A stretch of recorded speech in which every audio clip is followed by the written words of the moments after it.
Welcome back to You Decide podcast, the podcast where you decide. Joined by my, the usual suspects, Bo to my left and Azza to my right. But more especially, we're joined by a good friend of the show.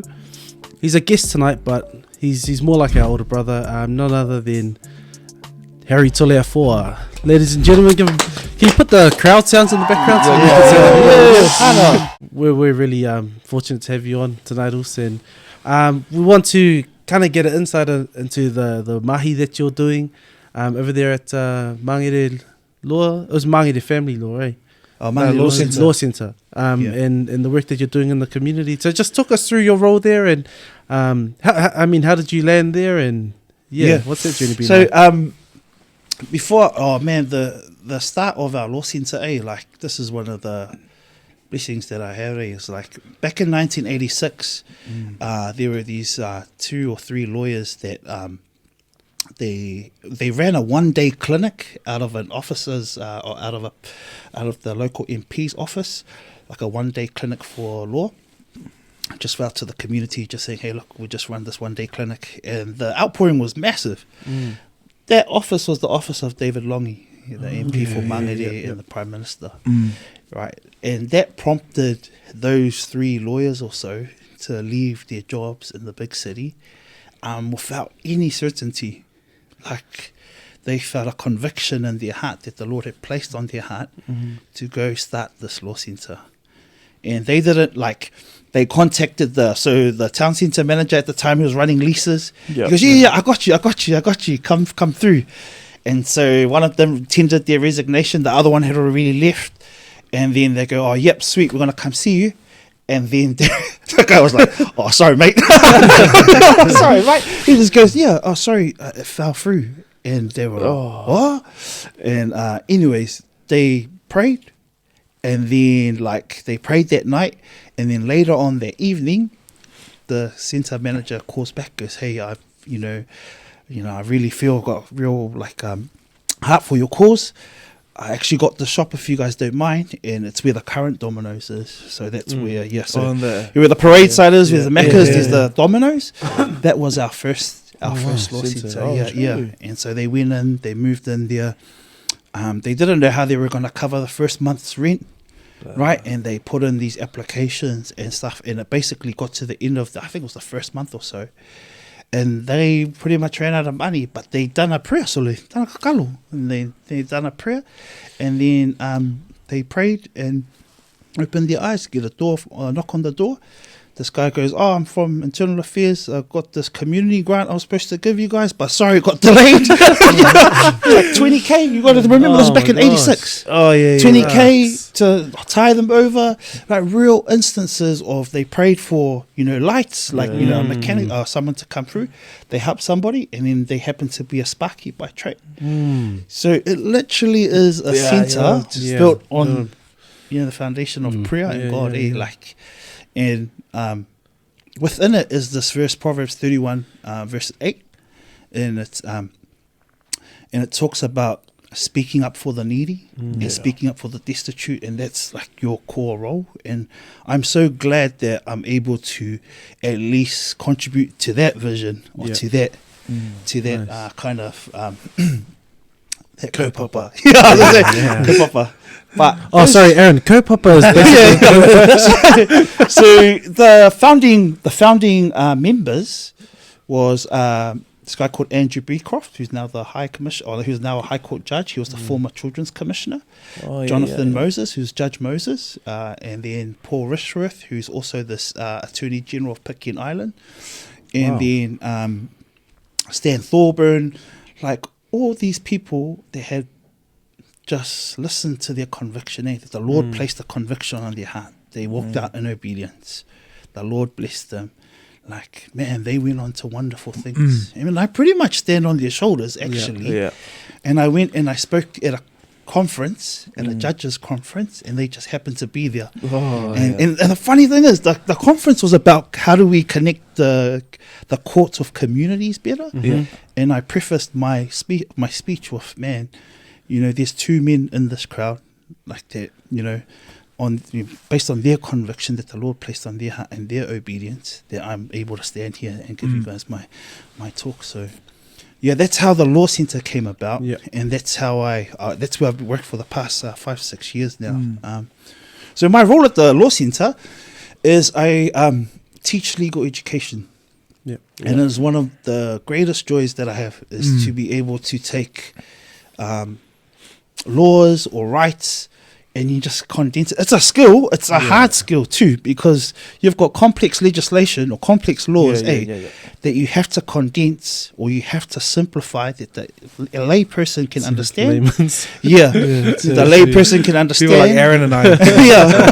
So that's a test. I should come test it on YouTube. But so that the lay person understands, but you don't lose the substance. So how can you teach people that is simple enough yet retains the substance? And that's a skill that I have to continually hone, craft, and master. So I always, anytime I go to a conference or I go to see teachers in schools and stuff like that, if you're about improving best practice, then you're always willing to learn. You're always willing. I'm a great believer, man. It doesn't matter if you're skilled, certified or not.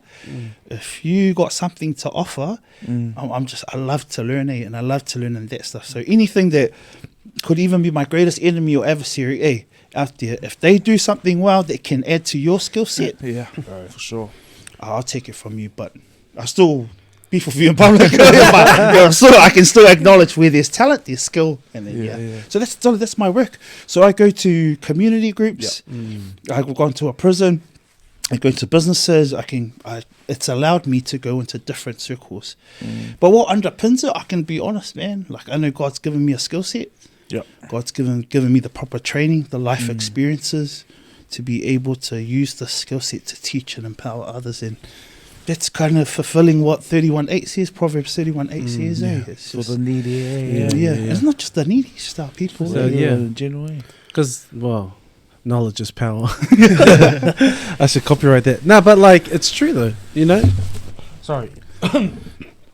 The more you know and the more that our people know. And the thing that really sucks is that a lot of our people, especially in our lower socioeconomic areas and communities, aren't aware of the legislation or the laws that are in place to protect them.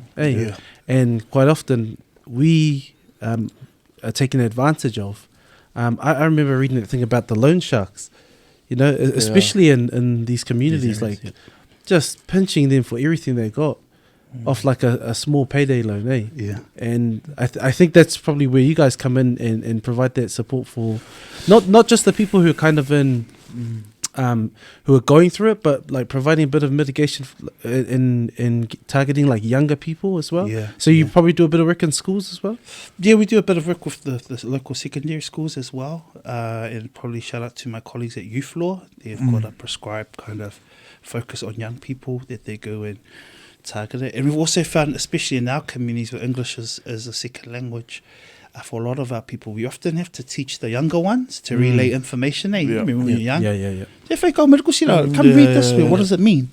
So a lot of that work is being able to kind of teach the young people so they can relay the information to parents and stuff like that. But man, loan sharks, man, that's the one thing. It's like if you were to design if you look at every low socioeconomic area in Auckland, not even in Auckland, they're probably in greater urban areas, there's things that you can find, a proliferation of liquor stores. Proliferation's like heaps of liquor stores. Loan sharks, easy credit. Get takeaways. Fast ways and takeaways and those kind of in $2 shops. So you kind of and from a business perspective, you'll go to where these people are. You'll go to where these people are. And then so on the other hand, that's why you rely on the government, on your local leaders to advocate for policies or laws that can protect the most vulnerable, that there's safeguards for our people. So one of the kind of great joys that feedback we managed to give was when you get a loan, lenders are supposed to abide by this thing called the responsible lending code. So I come to you and you've got a set of responsibilities that you have to abide by. And one of those things is number one, you've got to make sure that Now you understand the terms and conditions, which is huge for our people, especially when it gets to the fine print. Yep. 2 is like, can you service the loan? I can't be lending to you if I know that you can't service the loan. And like, will it put you in further financial hardship and so on and so forth. So I have to assess, I have to do an actual hardship assessment, do all your finances. When we told the consultations, hey, if you're going to advertise in Samoan, bro, Make sure your T's and C's are in Samoan. Yeah. So technically, the law recognizes that if they advertise in a language, the disclosure or the terms and conditions for everyone out there has to be in that language, right? And always take time before you sign. Like we're pretty much paid to help people understand those terms and conditions. Understand those pieces of law. Like so, it's probably like some of the most simplest things is just that. So a lot of my work deals with payday loans, what we call Consumer Guarantees Act. That's like if you buy a good or service, like what are the protections there? Bro, it applies to your everyday life, like all these kind of laws and stuff. I don't want to bore people, but they're very powerful tools that people don't know of, and that people like. The more and more I inform our people, the more and more the hope is that they can make good choices. They won't end up where we are. So. You said consumer laws, Yeah. What if you were to give 5 tips to everyone's a consumer? You're either a consumer of like goods and clothing, or like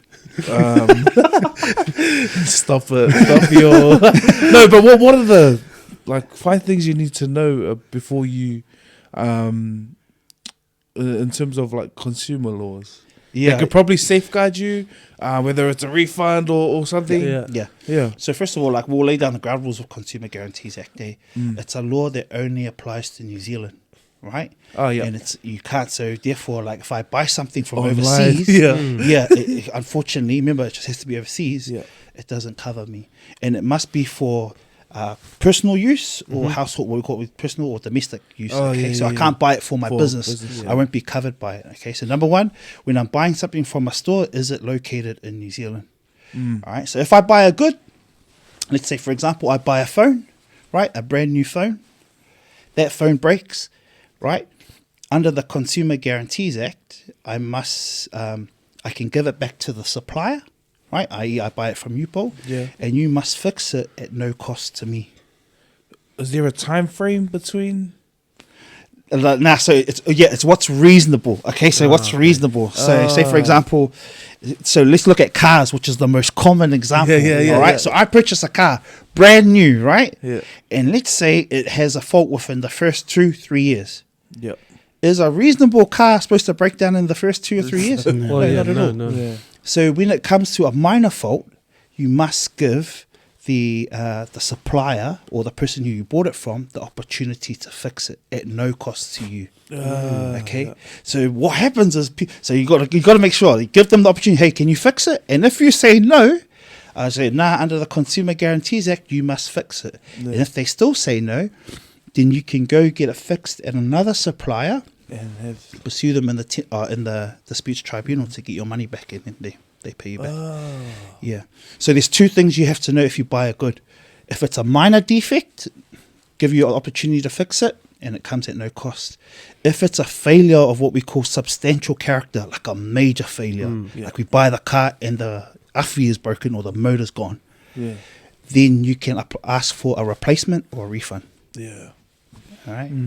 Are these from registered entities? Like, could you do this on Facebook Market?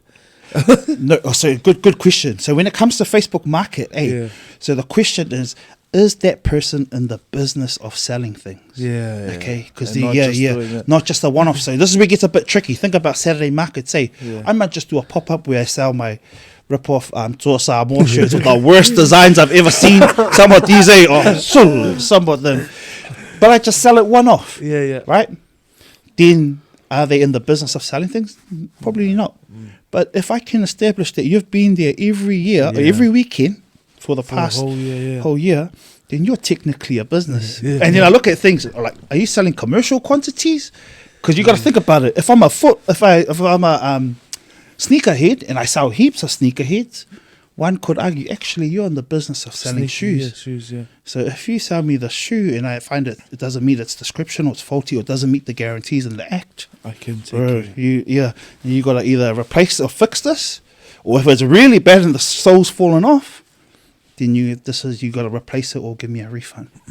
But remember, you have to consider the good in its context. Yeah. Okay, so when you buy a good, brand new good off the lot, Yeah. your protections are very strong. Yeah. As goods go over time, the Second protection, hand, the third protection, hand, yeah. diminishes. Yeah. Yeah, the protection. So the challenge that I always have when buying cars, like one of my gripes, and this is probably I'm a bit scared to say it. New Zealand has one of the oldest fleets in the developed world. Yep. So the average age of a car was something like 12 years. Yeah. You know. Yeah. So that's my car. So remember back. Bear in mind, okay, the earlier the brand new the good is, the stronger higher, your rights is to get a fixing from it. But remember, if all our vehicles are like 12 years old, our powers diminish. Yeah. And this is the thing I want our kind of like our YDP people to do. Yeah, now I'm just giving you my friggin' job. Is when this thing called warranties, biggest con. Yeah. Because the Consumer true. Guarantees Act protects you for the reasonable life of the good. So if I along with my Run that back. So so remember, you got the Consumer Guarantees Act that protects you so long as you look after the good and it stays good for a reasonable amount of time. Yeah. Right? What do you buy a warranty for? For the good to stay good for a reasonable amount of my time, for gosh. 1, 2, 3 years. Oh my god. So those who have paid a sucker ass warranty, nah. And you know, actually, the law says, so next time you buy a warranty, they're supposed to explain it to you. So the question you should ask, say you go to the no liming guy, and he goes, yeah, you should buy a 3-year warranty. You should ask him, what further protections will I receive that are different from the Consumer Guarantees Act? Yeah. But I just want our people to know, this is, especially we're coming to Christmas time, right? Where they're going to sell warranties, extended warranties. No, the Consumer Guarantees Act covers you for what is reasonable. So you're telling me my 2-year Apple Care is kept? Absolutely. Wait. There's a story behind this. Too. Okay, so this is the thing. This is the one get out of jail card. You have a 5-day cool down period when you buy a warranty, an extended warranty or extended warranty. You got 5 days to put it in cancellation, get your money back for the warranty. Oh, you'll pass your 5 days. No, I passed my 5 days. But like what I'm 5 saying years. is like the journey that I've taken to get my MacBook Pro some time ago, right? Brand new. But I keep having a fault with the what's the chip called? Which You know, you should know something. Yeah, what's it? The hard drive. Was it the solid state? The SSD. Yeah. Keep faulting on me, right? So I took it back after the first 6 months. They've replaced it because I fell within the 2 years of my warranty or something like that. And then when it happened again, it was just outside of that 2 years. And so I took it back, and they're like, "Oh, it's not covered." And No, you you were just going to turn charge around me and just say, no, under the Consumer Guarantees Act. because in my opinion, that's relative. That's what Yeah, if it's a exactly. brand new laptop, right? Absolutely. Sorry to my wife, you had to pay for that. Anyways, Well, it's probably the stuff you store on it is probably so Bible verses. Here you go. Well, just understand. So just remember, right? Anytime you see warranty, bing, Consumer Guarantees Act. So you should think straight away, I'm covered by this act. But there's two kind of loopholes. Remember I said the business has to be here in Aotearoa. All right? It has to be here in Aotearoa. You can buy from second-hand places like cash converters. You'll still be covered. You'll still be covered. But you have to measure it. Yeah, good. With what is good and reasonable. Yeah. So you might ask, what's good and reasonable? Start looking around, You go on the forums, oh man, who else has had problems with this at a particular, the latest iPhone might have this particular problem after a year. So it's a common problem. Yeah, so But that's you why can't- within a brand, what's supposed to be brand So- new? Is there any positive in having a warranty? Like, I think you said if you make a claim under the Consumers Act, do you have to go through the tribunal? That's if they refuse. If they want to refuse. play hard. So you walk in and you bluff as hard as you can, and then I want to bluff, Solo. We saved you. We've got templates online. Consumer Guarantees Act, online on the community law websites, letters that can help our people to say this is the thing. That's sort of 90% of my time is working with this outside of my teaching. So warranties are just warranties are gone, and they're supposed to tell you. The law specifically says they're supposed to actually tell you what further protections am I getting outside of or on top of the Consumer Guarantees Act. So if you've got a warranty, then I'm lucky. It's bad enough the All Blacks lost, but you have to chuck that on you. But just that little, it's good for our listeners and our viewers, eh? So stay away from warranties. You're 1 year, and isn't it more every year that you're saved by? So if it's like 2 years, it goes up, and 3 years, it's even higher. This is just scams. All that's what I'm saying, dude. Like, and the thing is, the beauty about this law, you can't someone can't get you to sign away it. Like you can't just say, hey, here, write this. Or like you buy this like phone and waive waive your rights under the Consumer Guarantees Act. This law protects you. Yeah, we joke about knowledge is power, but just this one little piece of law can think. For me, a lot of queries that come through are also around cars, second-hand purchases, or just vehicles in general. So, because remember, that falls under Consumer Guarantees Act. But one thing we've found that would save people a lot of time is the pre-inspection check, which is I think 100. Honestly, it might sound like a lot, but that 180 would save you, especially if it's a lemon or a dud or whatever it is, like it's beefing, like it doesn't work. It's worth spending that 180 to go and check the car thoroughly before you're considering buying, because it saves you the headache coming to us or coming to seek help afterwards. And if you don't, what we always say to people, so if you've got a mechanic or a cousin that's a mechanic that can come with you to check the car, so let's face it, man, it's tough times, then get them to come and see it with you. But remember, it must be bought from a shop. It must be bought from someone who's in a business, so you can't do second-hand marketplace, probably. So you won't be covered. Remember marketplace, because, but in Trade Me, there's people that are in Trade Me that you're covered by, and it'll disclose that you're covered by the Consumer Guarantees Act, or they're in the business of selling things. And so that, man, that's actually a bar, because I had no idea about this. But I mean, it's cool that our community getting to learn about this. You said you've been at you've been working at your firm now for the last 5 or 6 years. What other gaps in our community's knowledge, or specifically in the community that you're working in? What other areas do a lot of people not understand, like law and where they're protected, and where they're being pinched? So Triple CFA, Credit Contracts Finance, or Consumer Credit Contracts Finance Act, the Triple CFA, Credit Contracts and Consumer Finance Act. That's the one that protects our people. That's the one that if you go to a lender, they can't do that predatory behavior. Right, where they can't just sign up here and then So the lenders are in categories: first, second, and third tier lenders. Right, first being the big banks, second being GE, third being the money shops and the ones that you see sponsoring all our tournaments. Anyways, what happened was a lot of the second and third tier lenders, they were just giving out garafas or giving out loans without conducting the proper hardship assessments and stuff like that. And man, that puts our people behind. That's just an insight. Triple CFA is a major one, especially in terms of cost of living. The kind of knowledge in and around suspensions and Education Act, unfortunately, the laws protecting, young people, the kids, and even just their right to kind of have what we call a fair and reasonable kind of hearing, hearing, but fair and reasonable opportunity to be heard, or what we call natural justice. We've had heaps of kids that have just been kicked out without being, will come, and they don't even have quorum too. The board is not even here; it's just one person there, and not sufficient time for them to respond, and so on and so forth. So there's heaps of laws that that shape and impact our people, but people don't have say. But what I will say is there's laws that impact us, but where our people really drop the ball is that we don't have our say when laws go out to consultation. Yeah. Yeah.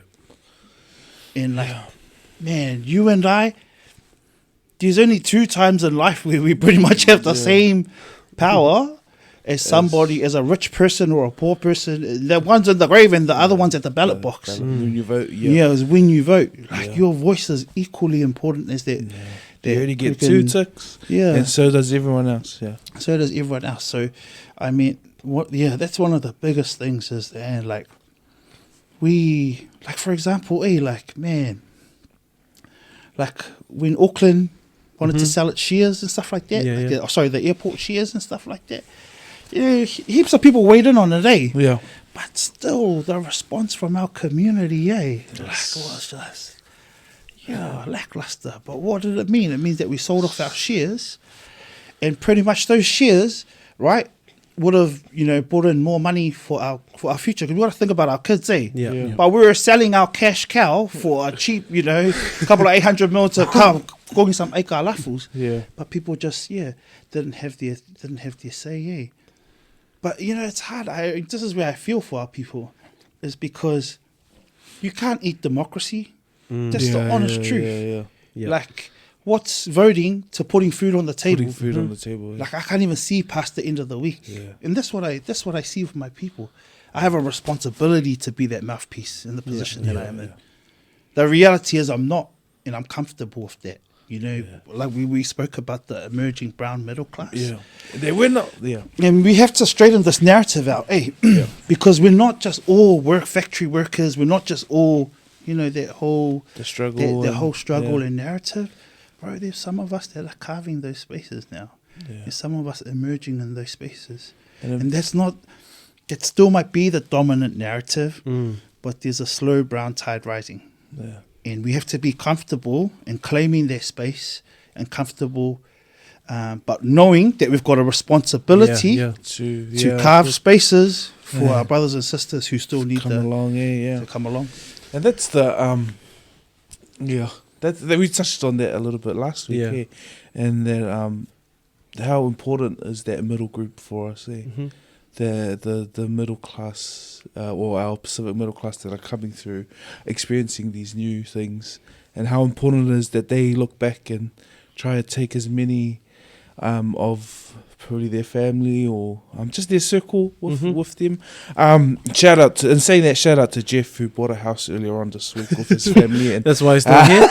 and that's why he's missing. But I always remember, Harry. I know you'll know this person, but that middle class inspiration started like earlier on for us. It's and there's one person who lived out in East East Side, and he was he was success for me, and he was someone that I looked up to, and he kind of represented that middle class for us. And I know you know who I'm talking about. I think Aaron will know as well.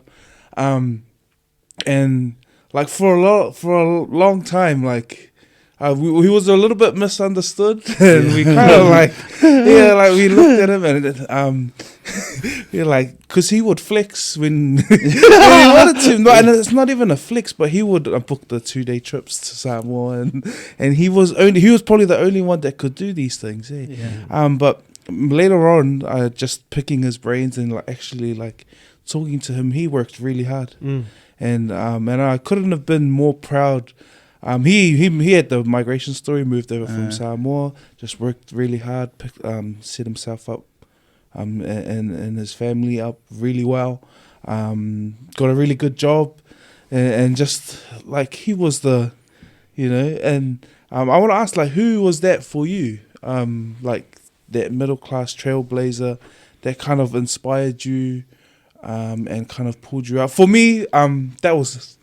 You know what I'm talking about? Like our uncle or probably our older cousin who lived out in the East Side but resides somewhere, and he was always the he had it. They had a good, but he had such a big heart, Yeah. And and you always had time for family, and when you could get over to Pakuranga and in the holidays, like it was always good, and Yeah. he was that standard. But Yeah. did anyone inspire you? Like, Oh man, and it's funny. Like if you measure it in terms of material wealth, then that's your measure, eh? Yeah. But if middle class is you're loved, you got the necessities, you're good to go, you're not struggling, you're not looking for the next meal, then you kind of had it. Like, it's funny, growing up. It's only until you talk to other people you realize, oh shucks, we kind of had it a bit hard, or we had it a bit hard. But he was one of the few that, and I gotta, has gave me my first job.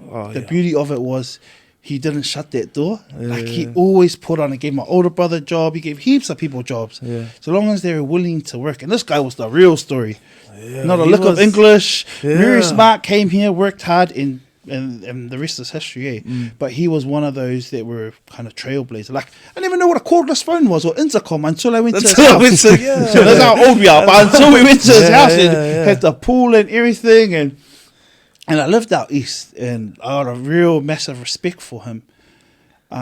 The beauty of it, though, was he normalized what that meant. That's What what I that wanted success, to, if you measured it in terms of material wealth or just his ability to look after his family and wider family, bro, you normalize it, and it's something to look up to, something to aspire to if you're driven by that. But if all we're known is if we just go struggle street, but we were happy, then that's all you ever know. Other than that, just came back from a trip in Messier with one of our nephews where they took them overseas. And I was so grateful that he got to take these boys. I wouldn't know them from barrzz.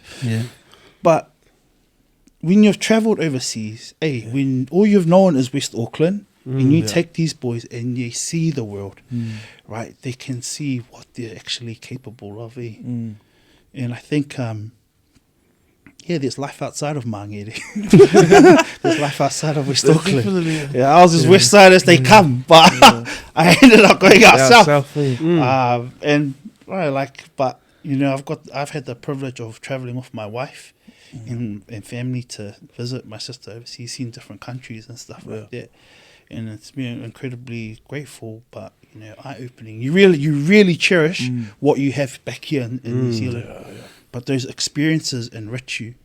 The sad reality is, I know 2 doors down from me, those kids will never ever see the, the beyond the flipping terminals when we say goodbye to our loved ones. That's the honest truth, and that's why it's a big driver for me to kind of do my best and what the Lord's blessed me with to kind of at least foster that environment. That, man, you're made in Mangere, but you can go the whole way. I went to the voting booth. I shared it on our story. Went to the voting booth. Oh, to the booth, went to the voting booth, and it was at Viscount. And it was at Viscount Primary. Primary. Viscount, Primary. And then it had their 2 players, Charles Putel and Weenie from France. They were on the biggest stage, And just that alone, like for any kid, man, like if they realised world champions were raised in your area, the same schools, man, you can, if you're ko'anga, man, if you got that fire in you and home works in your favour, you can take on the world, So, and that's kind of the beauty and also the drive, actually, the responsibility that I feel I have. Of having, or being elected and working in the community at Mangere. So and with that, like you said, Joe's West Side as it comes, but something in Mangere, like you fell in love with something there, and I don't know if it's their sense of as a woman. I don't know if it's their the way they do community, because I feel the same thing about the school and the community that I work in. That maybe we lack here nowadays. It was once. I feel like once upon a time it was like that out here, especially growing up out west. But what was it exactly that you fell in love with in Mangere and in that area? It's the heart, man. Like it's the heart of a community. Like, like airy fairy thing, but in real talk, like it's like how West used to be. You all know your neighbours. You go to the town centre, everyone says hi. Everybody knows everyone. There's a genuine element of care. There's an ambition. There's a chip on their shoulder. There's us against the world. There's the rich side. They just don't want to be a part of us. They call themselves the village. But there's a beauty in it, but more importantly, it's hard, man. It's a hearty place, and it's a sense of community and care. So it's cool, eh? Like, you know, the parades are awesome, like as well. Like, it's funny, eh? Like, I kind of reflect on it, but I always talk to my wife about it, man. There's nowhere else I'd rather raise my son than South Auckland. Smack bang, eh? Yeah, like South Auckland is. There's like, especially Mang Law, it has everything, like from the richness of its people to some of the struggles. I always say this, man, but flip, you know, it's a microcosm of New Zealand. Like, It really is, yeah. You know, one side of Mang Law Bridge is the richest, They're some of the living well, richest yeah, areas yeah. of New Zealand, and on the other side, in Mang Law East, are some of the most deprived streets in South Auckland. Eh? And you look at New Zealand as a whole, that's what our society slowly drawing to, eh? But at the town centre, you all still come together. You all still come together, and we bring everybody else together. And all those central guys, they seem hard. But then, look at your area, it's like dying. Nobody wants to come there. But actually, West Auckland's like, for some time now, hasn't been the same, eh? I think everyone's got money now and hiding in their houses. But I think it's also due to the changing landscape of West Auckland too. Like, it's seen a flood of like growth, in terms of how many people have moved out here. But sorry, back to Mang Law, and I want to talk about two things actually. What was life like during that period of COVID, especially for the community? And maybe just before that, I'd love to hear your thoughts on the ihu matau and everything that was happening around that. And again, because in the context of Mang Law. All things Mang Law. Yeah. Prior to COVID, like it was. Let me explain it to you like this. Mang Law has the second strongest economy in Auckland, purely because of the transport and logistics area, i.e. the airport, right? We're an incredibly strong economic powerhouse when it comes to Auckland, right? So we have a hand in creating its wealth, but our people don't share in its prosperity. People don't share in its prosperity. So on the paper, on the numbers and so on and so forth, economically, if we measure GDP, we're looking really good heading into COVID. What happens when that's automatically gone? You know, everyone goes into hardship, but not everyone feels that hardship equally. So it disproportionately falls on our people. So we've got the lowest household incomes in Auckland. Like, I was sitting at something like 59,000 at one stage, and now it's 63. Mean income. Yeah. So median income. So average income. So, like, I mean, you guys probably make double that at your schools and stuff like that. Nah, that's we were on par with that one. But yeah, so if you look at you look at Mang Law and Otara and even Manurewa, right? It's literally, you know, some of the most deprived or some of the least prosperous areas. But you can measure that on money and dollars. But flip, when you come to spirit, man, what it can't be touched, unparalleled. And then the question goes, can spirit pay the bills? can you live off spirit? So, and then, but just think about it, eh? Those particular areas, who were the three worst when it came to voting? Us, Mang Law, Otara, Manurewa. And it's symptomatic for all the other socio-economic areas in life. Education, health, social determinants, housing. And we've got the worst. Employment, yeah. NEET, not in education, employment and training. So we will be winning the World Cup when it comes to that stuff. But, you know, like, that's why it's on people like us. Or the community in and of itself, to get those settings right, their kids can flourish, or our generation can flourish, move forward. Why do we, and I'm sorry, this probably, it's not a simple solution to this, probably has like heaps of different faces to it, but why do we struggle to vote? Why do our communities, and what are you finding, especially in this, in the most recent mayoral campaign? Not enough KFC vouchers. Wow. That stereotype. My Sorry, I was people just checking if my mic's still works. You guys taking all the questions? We're the Weigh in. Yeah, no. I'm Yeah, sorry. This 'cause, is a bit for everyone. Like, election is it's an Yeah, he said interesting. the election stuff. Yeah, it's an interesting time, eh? But having been part of the progress, I think 2020 was probably it was our best turnout, voter turnout year in a long time, actually ever.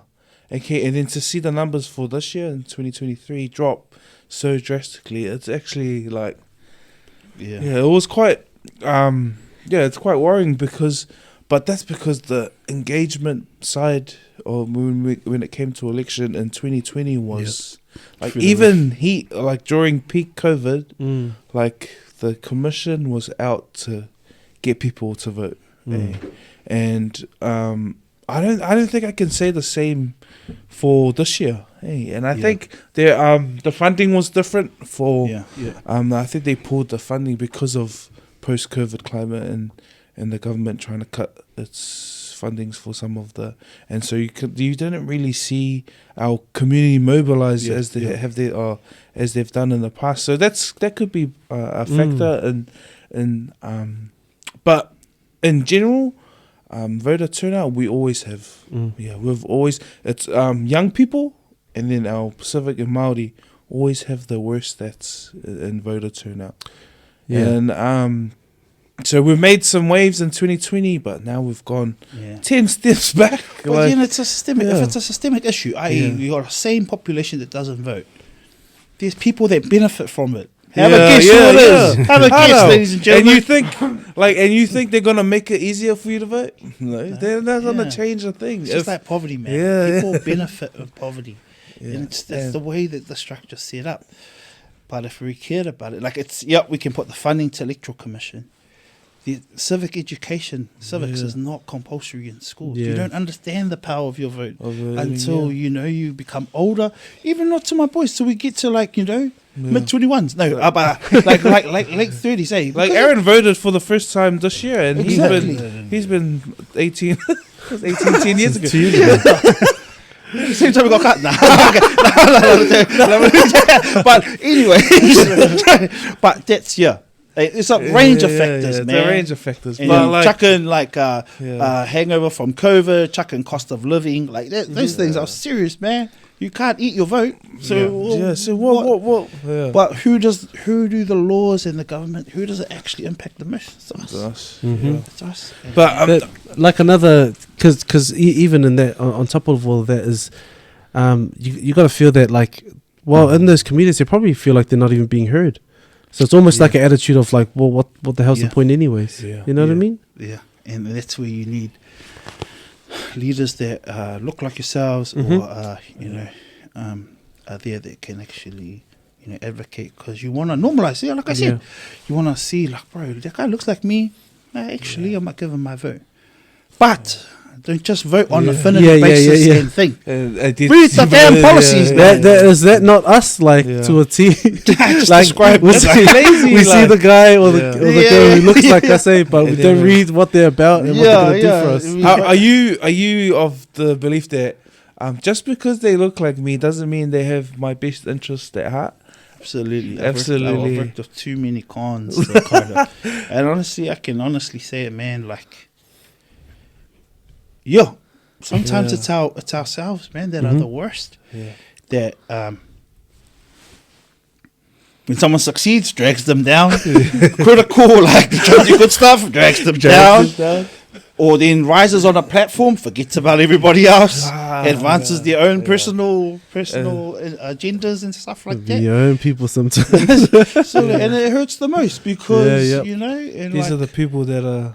That you're like, we got a foot in the door, and then look at our mayoralty race. We finally put up a credible candidate that kind of spoke for stood for values and kind of spoke for us, and then who ultimately failed to vote? Us.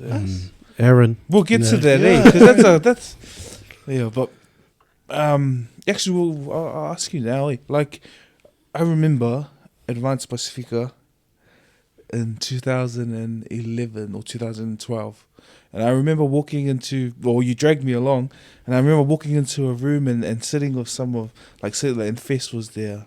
Actually, it wasn't even a room. This is where we had to meet McDonald's. Mhm. Like, we had to meet McDonald's because we were going to plan a protest there. Yeah. I don't know in what mind you were in to take me along, but I went in, I walked in, I saw Rev, Unasa. Yeah. And he and, ran. He ran. Where we and got to he ran, remember, yeah, he was yeah. one of our first killers. He was These are like first. a rich line of people that Yeah, ran. and then Ted we had- Toleafoa, nobody Ted wrote for him, Toleafoa, but yeah, he still yeah. ran anyways. You know, and then I kind of flew under the radar, but and then like Fess was there, you were there, and we planned the protest, and we spent that morning and a good part of that day just putting pamphlets out like we need a protest, Pacifica, excellence or advanced Pacifica at the time, and then you dragged me to a debate with the same like these politicians. John Samahele was there, and they touched on like, is Auckland City, is it a racist place, or and like all these things, discussions about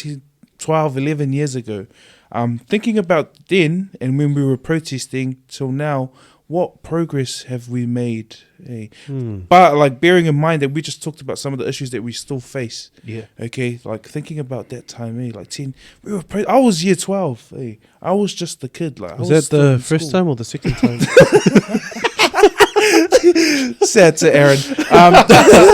But hey, Justin, year 12 in French. not the year Shout out to 12 yourself. in Australia, then year 12 in New Zealand. But no, but think Why about, am I- hey, like what progress have we made, eh? And Yeah, like, it's- has it? If you measure it from a systemic level, probably Nada. no, there's incremental changes, incremental Yeah, stuff. Hey, we've had voices in places we otherwise wouldn't have, and some governments have afforded us that, and other governments probably haven't. It's unfair to say that perhaps we haven't. No, it's right to say we haven't achieved the overall systemic kind of overhauls that we've wanted to see to increase Pacifica peoples. But if I measure, say, just for example, the legal fraternity. In recent times, we've got more judges coming through, more Pacifica judges coming through. We've got more law graduates coming through. Same could be seen with medicine and so on and so forth.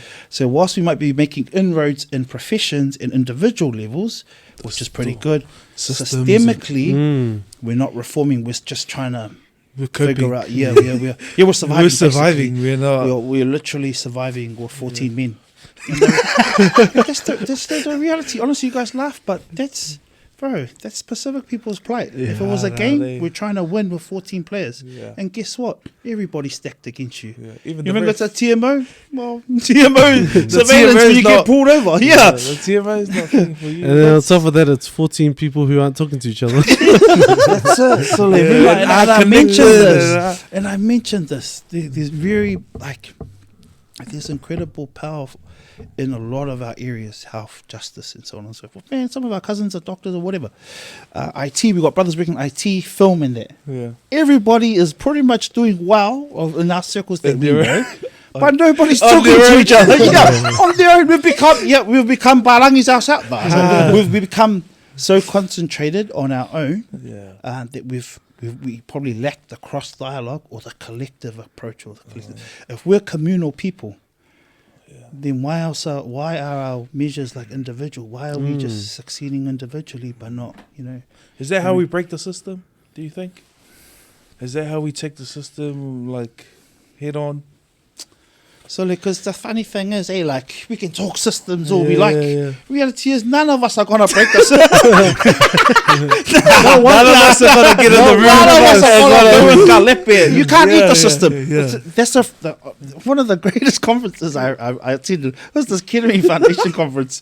And this lady from Ghana goes, man, when I started up my studies, like she's a doctor or professor or whatever, she goes, this Ghana man, like one of my community men, just came up to me and goes, can you eat democracy? But we laugh. We're hiding our pain. But talk to my two neighbours, and they're like, "Sorry, I don't care what systems overthrowing you're gonna do. I can't. I have to put bread on the table. We gotta eat. We gotta eat. There's real hope that our next generation I mean, our generation's done, man. Let's put it out there. Our generation's done. You did. You did. Wow, look at our youth. It died after you guys left. So, like, I gave it to you guys. Wow, look where that went. But I blame Sam. I blame The guy Sam coming. But like, there's a real hope that the next generation are gonna be the most informed, and you gotta pray to God, man, that we raised these guys. Wow, this cut. We gotta that's Mang Law. it's because if we don't, there's a material cost for this, eh? If we don't fix housing, we don't fix health, we don't fix education, which is supposed to be the primary vehicle, then we're discounting the future generation, eh? You think about our daughters, our sons, and the next generation. We don't fix it now, they're going to be picking up the same problems. And I know for a fact, like, the generation that came before us, if they had the skills, if they had the tools. They would have. And I feel like they've given us the platform, eh? They have. Like, if you look at our parents' generation, how hard it was for them to come, kind of like, it's we always relay the story, but they done their job. It was basically on us to pick up the baton and set up the next generation.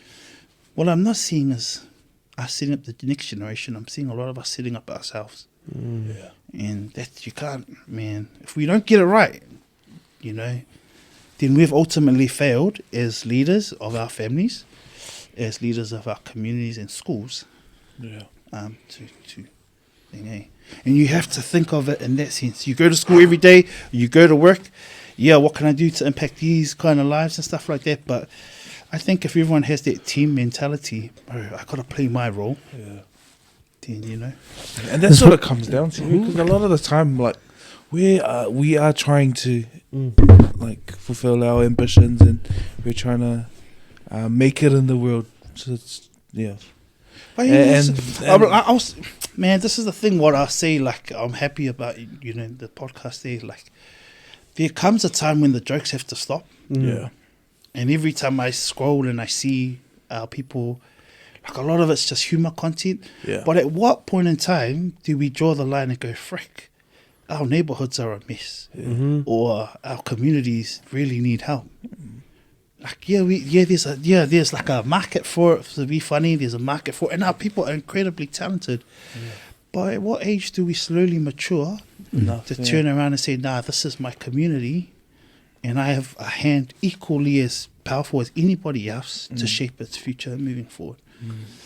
And that's what I hope and I love about podcasts such as yours now. Now you guys are pivoting into these kind of discussions, because this is the journey of our people, right? This is the journey of our people. We've got high flyers, we've got those who are struggling, we've got those who are in the middle. We have to start talking more about this stuff. But the reality is, 30 seconds, bang. Next session, things. Hey, falls on deaf ears. And sometimes if your life is so hard, escapism is all you got, and that's in the form of TikTok or whatever. It's just you don't want to hear about the world's problems, Because it's easier to ignore these things, eh? No. So sorry, I just want to get my one question in. You're speaking of hard times. Growing up, was lawyer something that you always wanted to become? Because if you guys haven't figured out by now, our mate here is a lawyer. Lawyer is something that our parents always dream for our kids, a lawyer or doctor, and you actually made that a reality. Is that something you actually wanted, or is you're living your old man and your mom's dream? Because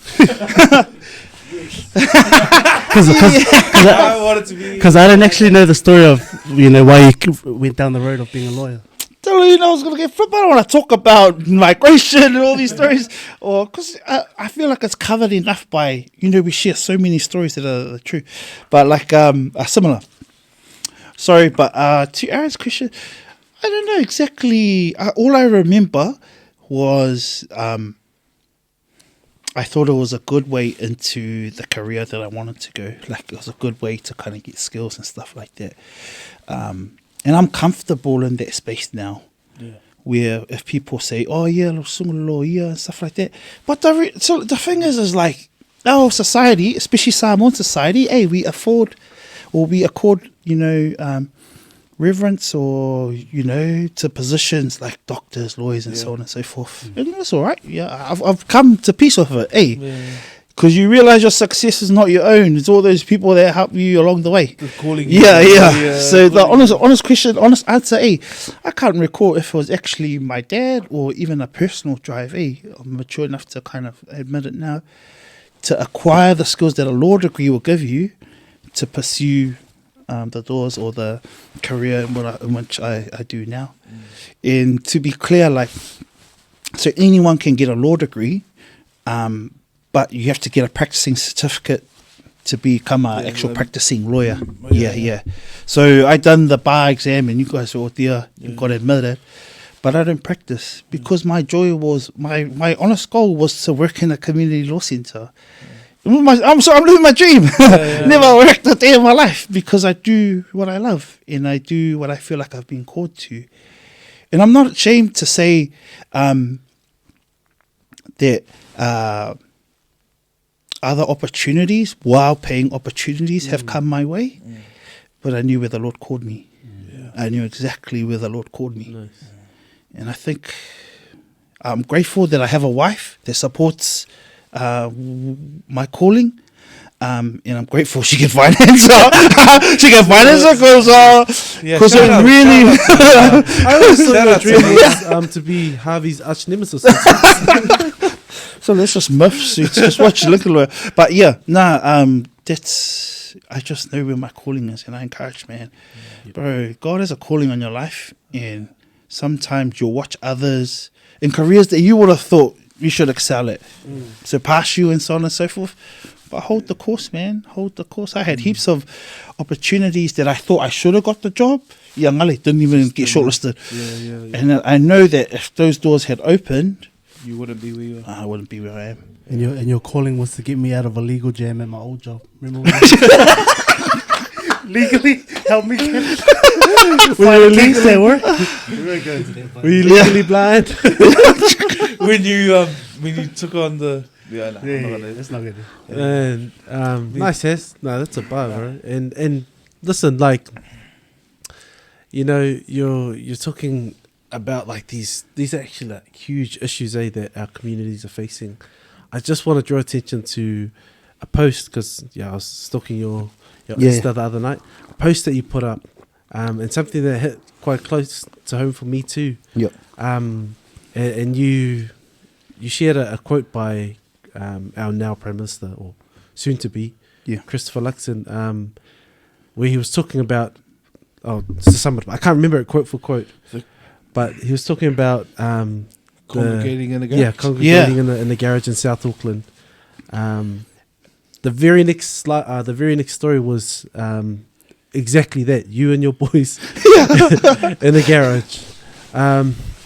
Talk us through. Can you just share a little bit or give a bit of insight into that post? Congregating over a box.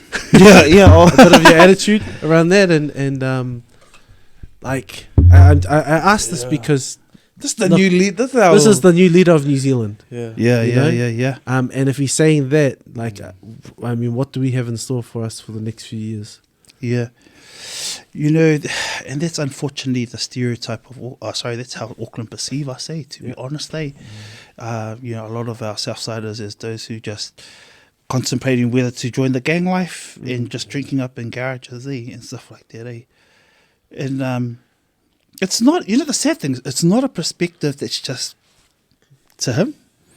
Like, if the Māori votes was anything to go by on Friday, just to go to show how backward Auckland is, Auckland voted no.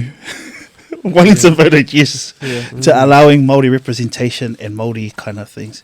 And it gives you an insight into how people perceive us, how people perceive Māori, how people perceive brown people. The irony of that post was I chucked up the post of us in the garage. Catching up.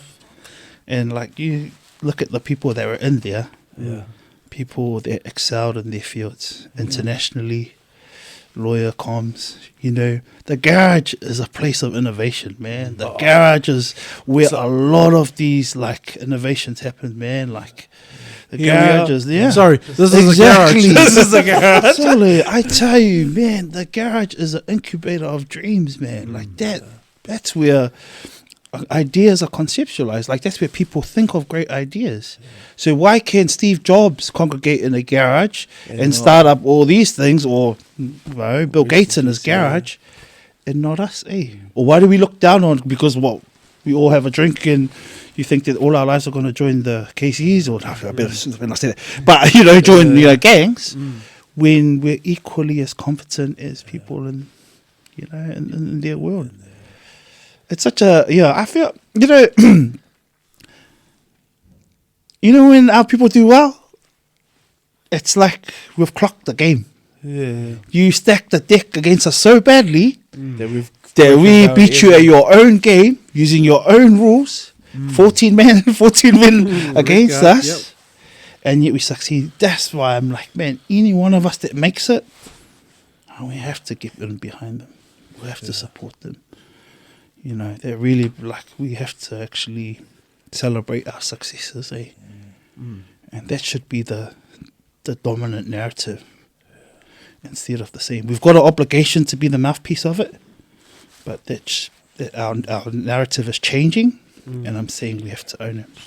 There's one thing that bugged me. It didn't bug me, but kind of. There was a IT conference that happened, or a tech conference that happened in where was it? Toleafoa. Yeah, in Mang Law. Yeah. And it was cool, man, because they brought out Amazon Web Services, I think it was, and they brought all these other people that done brilliantly in their tech careers, which was awesome. But they prompted a question, and they go, as a Pacific Islander, what do you bring to the workplace? In the answers straight away, laughter, humor, culture. Bro, we're not going to say skill, man. Let you be known by your works, man. Like if you go into a workplace, bro, be the best at it. Don't just let our culture, our humor and those things, they all come and play. They play a part in what we bring to the table, but your skill should be that kind of the one that breaks the door. Everything else that we bring, we build it on top. And so a lot of our discourse or a lot of our discussions, we bring in the diversity, of thought and stuff like that. That's cool. I'm not discounting that at all. But please let it be front-footed by your skill and your commitment to excellence first. Yeah. And I don't have it right by any stretch of the imagination. But, at some point we have to say, bro, if I can do it, if I look like you, flip, be the best in the room. When you go and break that ceiling, break that door through, but let it be you got hired because you were actually incredibly good at what you do. Not because we're just here to increase our brown quota or diversify. That's tokenism. The portfolio, busy, man. Like, honestly. We're not getting picked in the team to meet the brown quota and stuff like that, the ABs. So why does it apply in your workplace, in your own life? It's measured on skill, man. You can do it. Like, if you believe in your craft, man, and you back your skills. Back yourself, yep. Yeah, Francis Ngannou, world away from us. But why I raise him, he bet on himself. Yeah. Against all odds, man. He left the company, he backed his skill set, and he bet on himself. And bro, honestly, I would never talk. I'm even surprised I'm even saying this. Yeah, I know. But if I don't say this right now, then whoever watches it can, But we never walk with that mindset. Like, I know there's a time when you have to play it. There's a time when you have to be humble. So I'm a nobody when I go to home and stuff like that. Yeah. And when I walk into the Western world, if you want to go credentials, let's bang it out then. If you wanna, that's why I always have I always get I always have to kind of pause sometimes to think. Yeah. Okay, how are they gonna perceive me in this? Yeah. Right.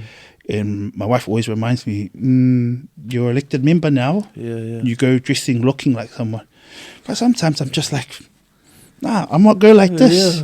And then I'm gonna say, look, you see a hoodie guy like this, he's got a brain.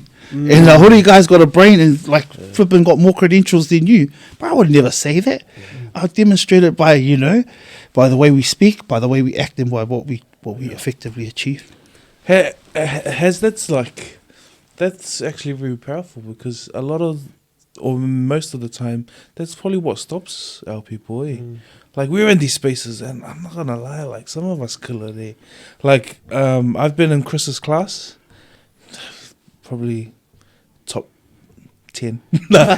Probably top 2 teachers that are all just in the space, eh?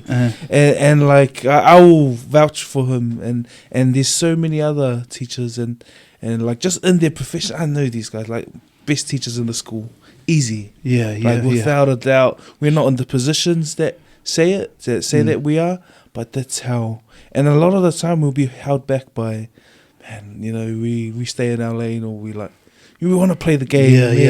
We want to get ahead, but we don't want to stand out enough for them to, knock us back or whatever. And I'm 100% like confident that our people are in these spaces, and they're killing it. And I know that you also mentioned that you're on a local board, and you're doing all these things as well. Like, and that's probably what someone who's listening just needs right now. Just that little like affirmation that, man, if you're in that space, like, that's what I need. I'll tell you right now, like, I'm like at a crossroads in my own career, and I don't even, like, I'm contemplating like leaving the classroom, because I just like like politics in the staff room, and things that you have to do. Like, I walk around in my ear, like I wear my ear every week, every day, because no one else's. And I want these kids to see a part of themselves every time they see me. Like, it's something familiar. Like, I see, this is what my home's like. Or myself and my good also Kalisi or Cheris is the Samoan teacher. We're the only ones, and we probably, like, sometimes we're wearing jandals, and I know, like, I can just feel that they're looking at us like, oh, the hell, I'm professional. But I hold that space, like, and then whatever happens, like, because if it comes, like, if you want to bang, have a go, like, but majority of the time, like, we play the humble game, or like, they don't even know that we hold like a wealth of knowledge, and we are experts in some of the things, but we just play that. Oh no, I don't want to. I don't want that heat today. I just want to do my thing and then go home or whatever. But that's the fact that you're shedding light on that is. That's powerful. I know Aaron is in the new space. Also, walk around and say, I'm the best youth worker. Chris. Chris is like, bro. And honestly, I talk smack about you guys, but I confidently know the upbringing that we've had, the training that we had at church. I mean, there's times when we had to stand up and even though we didn't like it, or like even though we didn't like praising the Lord. No, like, even though, like, you had nothing to give. Sometimes you had nothing to give in because you were just tapped out, but you still turned up. Like, we're grateful for the kind of the building blocks that it gave us, and I know for a fact, man, like, they held us in good stead. But it's just, one of the kind of things is to know, there's a time to be humble, and then there's a time to, if you want to bang, you got to bang. And man, nothing illustrates that more than CVs, employment interviews. And the reality is, man, no matter what workplace you go to, it's politics. There's politics. There's different kind of workers, man. There's those snakes. There's those who just want to go for the top and do anything by all means. Then there's genuinely good leaders. There's islanders who play the diversity card in it for themselves. And then there's genuine ones that will let opportunities go, but are committed to what they think is their vocation. How's that for you? Like, you're saying earlier that you're someone who dresses the way you dress right now, and can and you say your credentials sort of speak for itself. Do you get that sort of satisfaction of like seeing people's faces turn when they, oh wait, this guy is actually the real deal? Like, you know what I mean? Like, because like for me, like that's one of the things I admire about you. You're like, and I know you're not one to accept these like compliments, but I got to give you flowers today for the first and only time. You broke my bed. But like, like you know, I know you're someone who can bang, like we were saying, like flash your credentials, but you don't But you know, there are times where you know you have to sort of like, you know what, step back and I'll show you. You get sort of a satisfaction like watching these faces turn. Oh wait, actually, I won't mess up this guy. Yeah, man, there's a mean. I gotta be honest, I can't do it. Yeah, nah, you're humble. No, there's a mean satisfaction that you get because you know you've changed their perspective, eh? Yeah. You've changed their perspective of what a brown person might look like, or sorry, how their credentials or their ability to speak or be articulate or whatever. But there's a two-prong effect to that. Number one, you fashion what they think brown people, they might look like that, but they might be smart like that guy that we heard from or whatever. And secondly, it's a reminder to me that you're often the only mouthpiece for our people in those spaces. And the Lord will open those doors and remain humble. So you got to remain humble. That ultimately, I've given you these gifts. You've spoken for that community that I've entrusted you with. But remember, I gave you this gift. I can take it. You can enjoy it for now. I can take it away from you. But just be humble. And I've always kept the humble. One thing that I've really struggled with, or even with my wife, like I've spoken ultimately with my wife about, is I struggle to put up what I do online. Like you look at every other social media or every other elected member, they chuck their stuff up online. Me and my photos, that's just never been me. That's never been my style. If I go to something, I'm there. If I'm in a background photo, that's fine. But the people that had to be there knows that I'm there. Because it's like the Bible says, man. Don't let what your right hand knows what the left hand is given. But think about this day and age. Me being a lawyer, especially you new law graduates. Honestly, we need names. Honestly, we need names. These ones that we get it. You study law now. Go for full of the Hebrews because that means nothing. But like, we're proud, but I know what you mean. Man, you can kind of weed real fast who's in it for themselves and actually who's for the people. And nothing wrong with being about yourself and progressing your own dreams. Career and your dreams, but you just know a real one there. Oh yeah, because a lot of those people who and I'm not saying names, but like Harry said, we're afforded the foundation, and that's our responsibility to give back, right? To continue to build, not to be like, oh, Seki, thanks for this. I'm gonna run and do my own thing. Hey, and people built that ladder that you got up on. Or they held that ladder for you so you could climb. So but to the root of your question, Aaron, like when I go to those spaces, man, I'm like secure in the fact that I know that I'm loved, honestly loved. And no matter what people say or no matter what square or forum I go to, I might screw up or I might do incredibly well. But their praises don't mean anything to me. So at the end of the day, I know I go back home and I'm loved. I've got you guys, I've got my family that will love me no matter what. And I know that I've got a skill set that will hold me good so I can go into any context. And I know that, man, I represent this community. You've been given this skill set, now speak. And it doesn't matter because if you get it wrong or right, you get criticized or not. At the end of the day, there's one person that really loves you, and then the entire, you got a family that keep me. And honestly, like I grew up at a church, man, which had the bomb, But one thing they done really well was character building, aka mocks. AKA you get humble real quick. So they'll mock the crap out of you, but sort of thick skin, Like by the time I came out of it, come out conditioned. Come out muckway conditioned, So we get caught out online. So we get caught out online. Well, I'm just like, nah.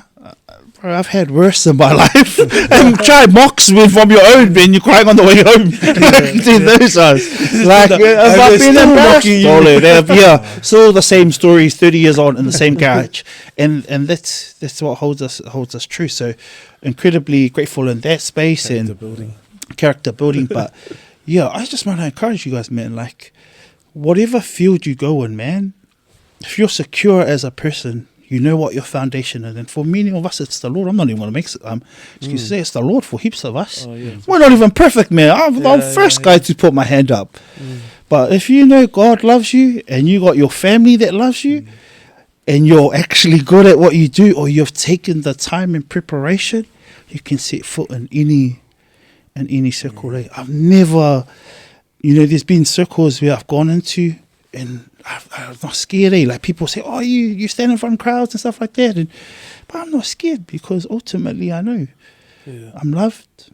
And I know that this is my kalingi, or this is the coffee that the Lord has given me. Yep. Go do it, otherwise you'll lose it. Go do it, otherwise you lose it. Eh? So whoever's out there, bro, and I'm telling you, man, God will take you in your imperfections, man. And I'm the lead. If it's Saul, then it'll be me. And no,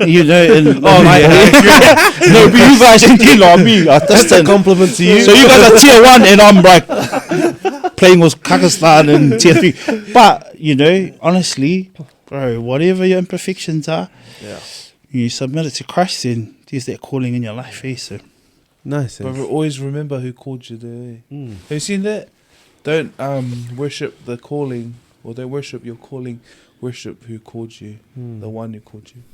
So and just make sure that that's the one, like, not the one calling you through. Not the one giving you a call at 3 in the morning. But on your other phone? Man, also, guys, I have to tell you honestly, and I really struggled tonight, but I couldn't, man, I hate talking about myself, and you guys know and it's so contrary to I say. But man, sometimes you have to do things that are uncomfortable because you have to break those things for our people. And man, if you can bang, man. Honestly, you can do really well in your field. You carry people, man. You're carrying our culture.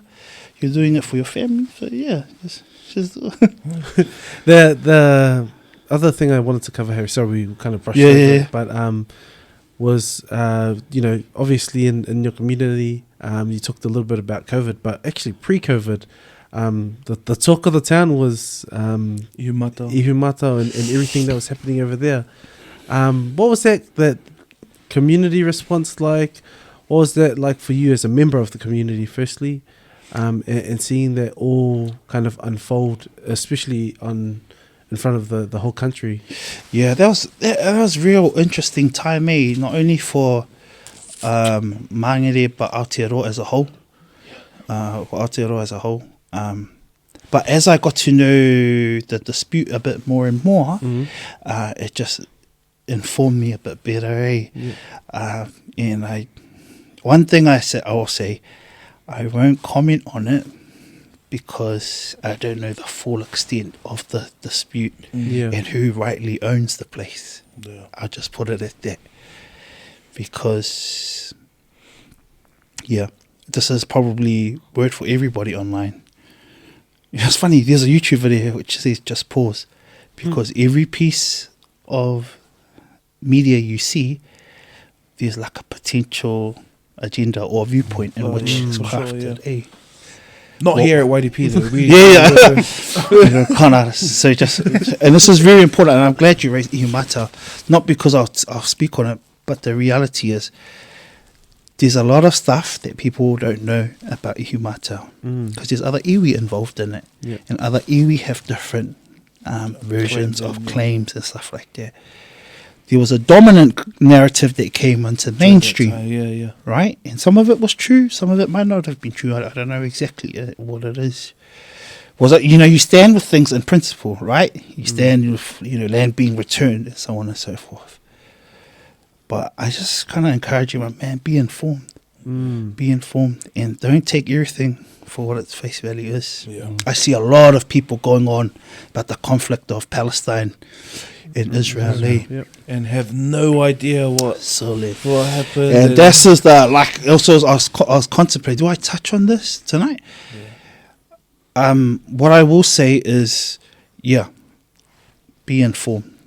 Don't be quick to jump on conclusions. then be quick to yell free Palestine or Free Israel's genocide. Yeah. Just, man, take the time to be informed. Take the time to read. Take the time to pause and question what is being fed to us and what is actually true. All right? But like you said, like standing principle, Yeah. So, like, bro, you like, can feel a sort of way about seeing what's happening, because it is. totally, Like, it is I devastating, know, what's happening absolutely. to the children Yeah. on both sides. Yeah, no because one. we don't know the full story, and we are king Well, at jumping to like free Palestine, but we don't even know what's happening. Exactly. Yeah, But that's a sign of our times, man. It's just everyone loves to jump to conclusion, and nobody's done the actual time or homework or groundwork. and I guess that's like the heart of what we hope to offer, you know. Yes. Here at YDP is like we basically offer this side of it, but we don't want to in any way be the decision maker for your perspective. It is our perspective, or it's the perspective of people that we bring on here that provides you with more of an open range. You know, it's cool. It's for me, I love to. Cool. Let's see what CNN was saying, but then let's also see what Fox, and let's see what BBC and like that. Al Jazeera, and looking at a wide range of sources, especially around these global issues, But more importantly, to these things, these issues happening in our local communities as well. Speaking of which, just a quick gear shift. Staying within Mangere, tell us a bit about the work you're doing with Made in Mangere.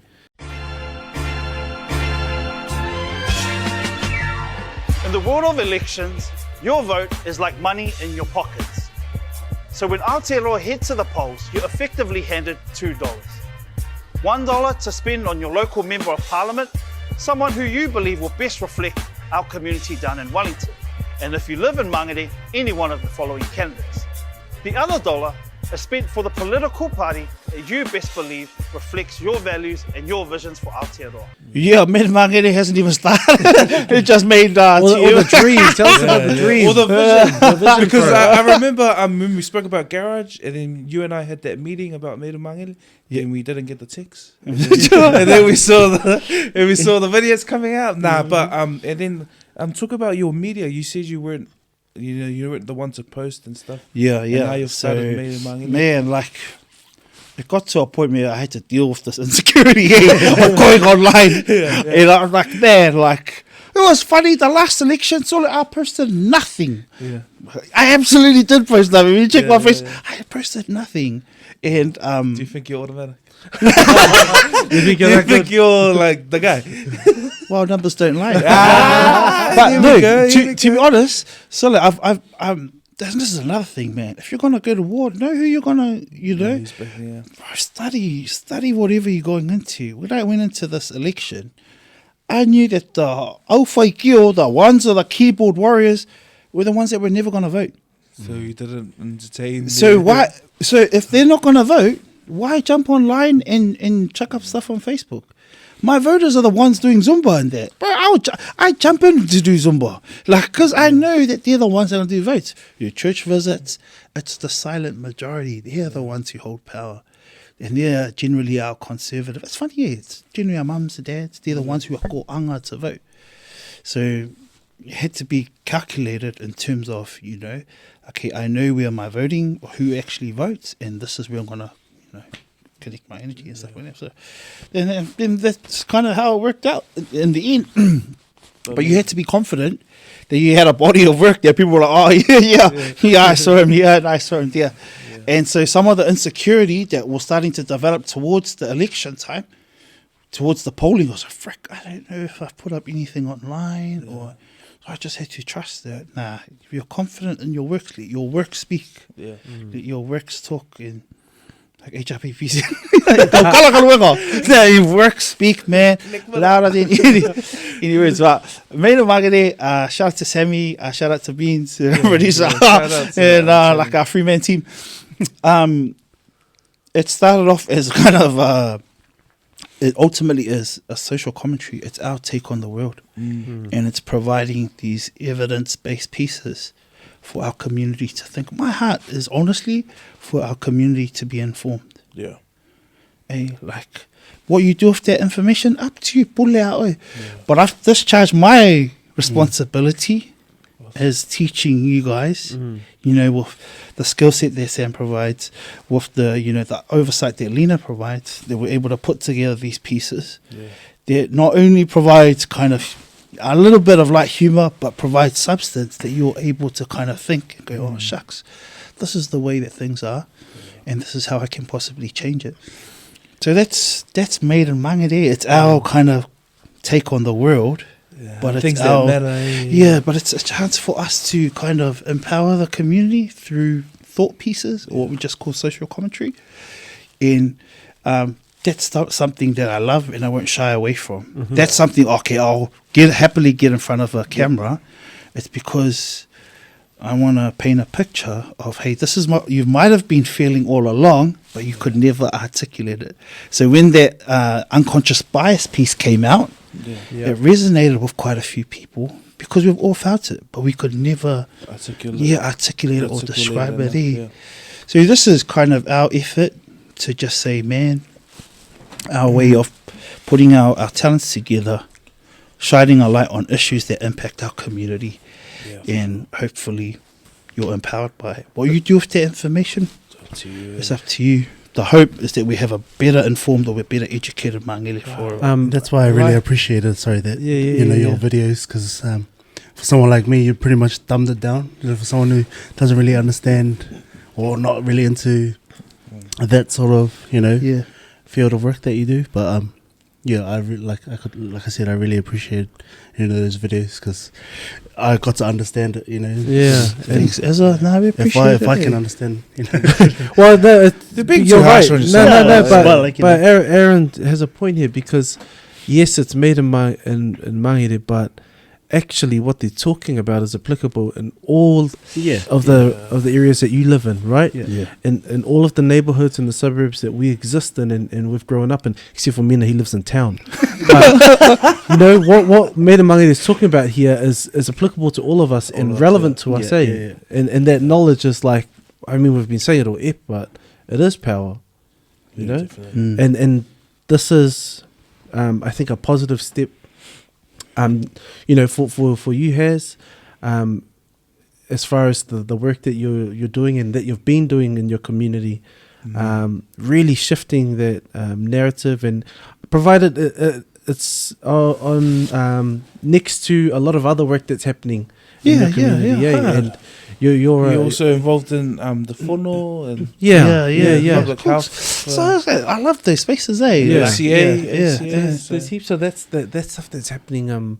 So many moving parts, and I don't know how you keep up with it, bro. But just from us, like we appreciate that you're able to come here, share with us.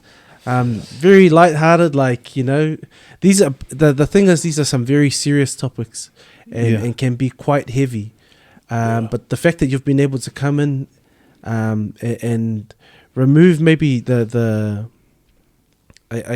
strain of the weight, but really we still haven't lost the meaning and the core of what you're talking about, the essence of what you're talking about. I think that's what people need, because we don't want to be bogged down by the realities of, some of our communities doing horribly right now, and will continue to do so. People don't want to face that. It's easier to ignore it, and the fact that you're able to get into your community, do that kind of work, bro, it's really encouraging. It's encouraging for us as educators, and obviously Aaron, who works with young people, to have more, and would like to see more people like you. Not just in Mangere, you can have them now, but when you're free, bro, spare a minute or two for us out here. The abandoned ship out west is crazy. Everyone knew, you moved out south. And Harry moved out south. You North Shore? Can I say, one thing I noticed here, out west was out south, one youth providers, bro, all the youth providers come together. Out west, everyone, it's fragmented today. That's not to say there's not people that care, but it's not, there's no other help. So I'm looking to you guys, like straight up. There's no other help. If not you, then who? And just I saying, can't kick down the can down the road, man. At some stage, someone's gonna have to pick it up. And I've done a lot of rubbish picking up to you. You got a bit more to do with Mina out on the streets. Well, with that being said, we're mindful of the time and like I said, it's Sunday night. See, that's why. Honestly, that's why I had to preach to you guys today, because I knew you guys were worried about worldly games and the reality. Before we wrap up, Dales, can you maybe plug Made in Mangere, where we can find that content for our viewers out there? Nah, I don't want to plug it because it never was to be plugged. It was literally a piece that we threw out there, eh? Just the insecurity coming out again. You need to plug your stuff. Nah. Nah, so with the so it's on Facebook, it's on IG and on TikTok. Honestly, we don't have many followers, but we don't really care. Our actual heart is to put it together and really put it out there. And if one person, I'll honestly say, hey, with a genuine heart, if one person, we've made someone think. And more importantly, we've made someone make perhaps a more informed and educated decision. So we're happy. We know that. Nice. I think that's a good place to... No, we said that too. Like, if one person, but really we want as many followers. No, but what I mean is, like, it's a good... I know, like, it's like everything we do. We don't care who's looking at it, but that it's here. And that it's available. You know what I mean? And the same thing can be said for what you're doing, that it's there and it's available. And if someone comes looking, because the worst thing is that people go looking for this knowledge, right? This insight, and it's not there for them. And it's not there for them in a form that they understand. I remember, sorry, this is a side note. We're meant to be rapping right now. But there's no time, silly. Honestly, Mato, you keep... Put your plans on hold, me now. For we know, we're saving generations here. I remember this. A few years ago, we were doing a project with my kids, and we were looking into Pacific indigenous knowledges, right? So you would be amazed that the only way that you can engage with this knowledge, aside from knowing people who have the knowledge, is in a textbook at university. Yeah. And my kids are like reading it. And they look at these textbooks going like, how on earth are we meant to understand this? You know what I mean? But like, and if you're wondering how does it connect, but if it was in a format that my kids could engage with and understand with meaningfully, you know what I mean? How rich could that experience have been for them? And because I'm just thinking about this too. I'm one of those people that like laws and anything that's a page longer than I can handle. So like even 2 minutes, honestly, for us, bro, we know 10 seconds tops. You lost them there, it's gone. But we had to be secure in the sense that, we're not after the soundbite. We'll let people fight for that market. We're after, if you want to be informed, then you got 2 minutes, mini time. We'll take 2. We'll give you 2 minutes to keep you informed. And but it's, like you said, man, it's that security, because we took the long game, man. We wanted to draw them in with the short clips and stuff, and then eventually get to the serious things. And how's that working out for us? Hey, don't give our business plan. Hey, to be honest, and I saw it. And the thing is, I got to give you guys credit. So it inspired me to start it. To be honest, it inspired. Like I've always had it in my mind, but I was like, I'll just kick it down the road. Give me YDP started, and I was like, why are these guys flipping keep on doing games and stuff? But I knew, they're just trying to build up, trying to clock the algorithm, trying to get hits, this or that or whatever. Then when your content started coming out, when it started coming out with Ave, when it started coming out with Lynn, with the other players, and obviously with Fest coming up, then I was like, this is kind of the stuff that you guys are gearing towards. And I know you guys, I know the heart that you guys honestly have for people. And I appreciate the talent that's on display and the time that it takes away from your families.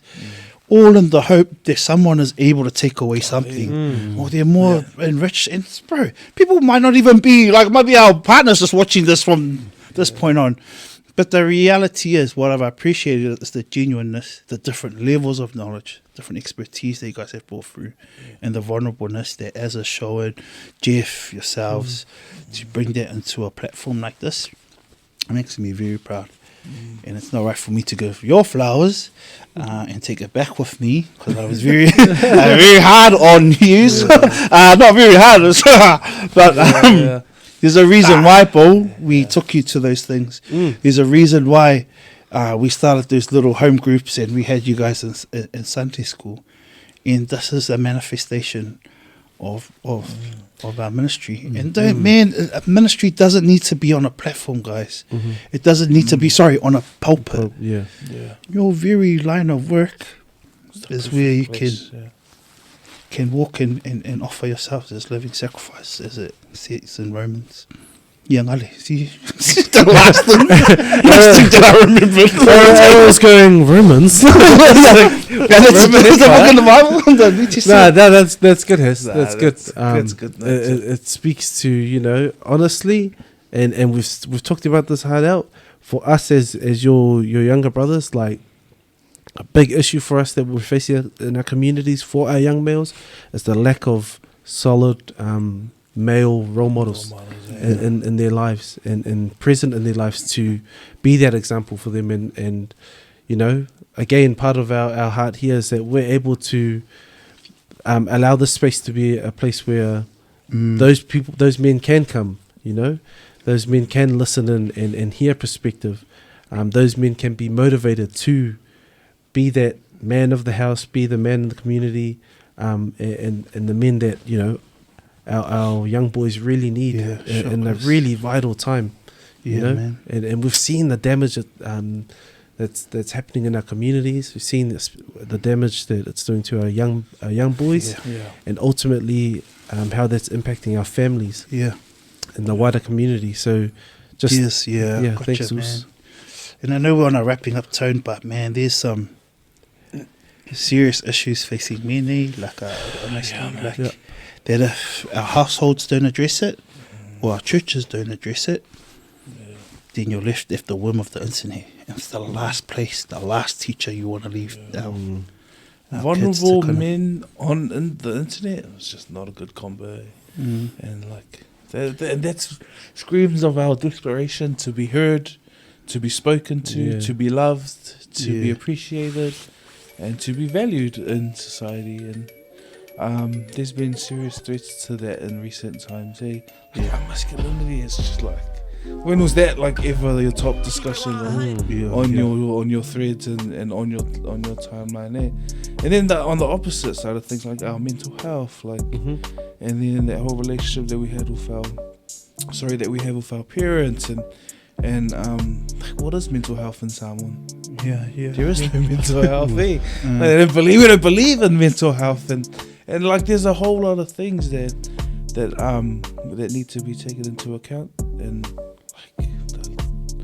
I guess the starting point is, attention is the most valuable currency in this day and age, and that's why everyone vies for your attention, man. And if you're not careful and you don't protect it, man, your attention, that's why the apps keep you on, that's why the algorithms keep you on, and if you're not paying for it, you're the product.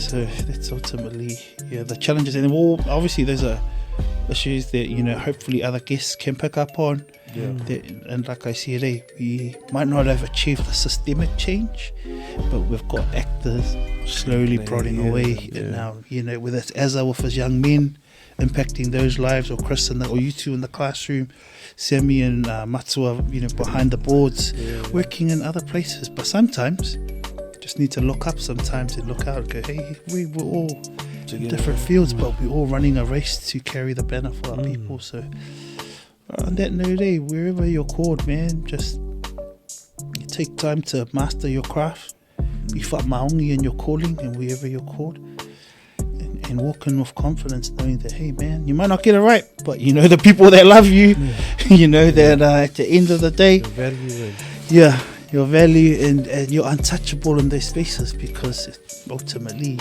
it's a calling if it is. Mang Law, bro. Shop boys. That's a good place to wrap, I think. fellas, as always, a pleasure. Who's Harry? Hope to see you on the show a few more times. I know you're a busy guy, but you can catch us on all the usual platforms. YouTube, Facebook. Go to our YouTube. I'm sick of getting notifications on Instagram. Go subscribe to our YouTube. Subscribe to YouTube. Just a favor. Yeah, Yeah, man. baby. Monetized. Baby. Yeah. Oh, we got back cameras on that, man. I'm on monetized, man. Facebook and on the gram. Yeah, shop, guys.